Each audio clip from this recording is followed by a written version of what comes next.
And lastly, Jim, because you're always a deep thinker who goes beyond the bounds of just the sport and the business. And the God, that ought to kill me.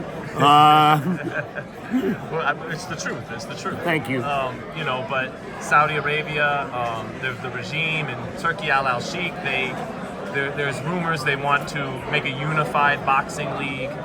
Buy the top promoters and assemble the talent. And what do you think of that?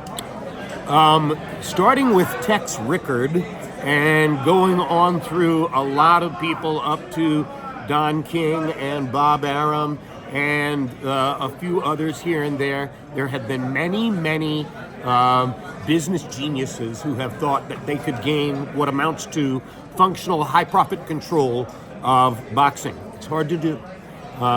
It's a very fluid and difficult and unpredictable business environment, regardless of how smart you are. If King couldn't ultimately gain full control, and he came pretty close sometimes, if Arum hasn't gained full control, and he came pretty close sometimes, logic tells you it might be difficult even for a Saudi sheikh, but let's see.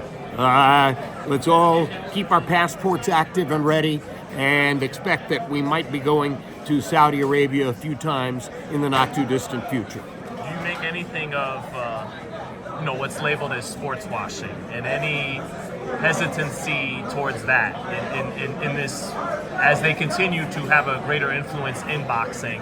Is that something, if not your average fight fan, media should be concerned with? How do you view that? I'm not a big enough person to stop it. Right.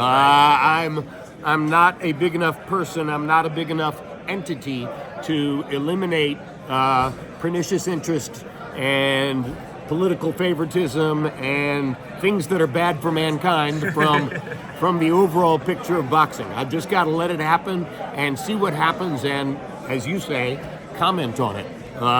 Try to think about it in a bigger, broader way. Thank you, Jim. My privilege.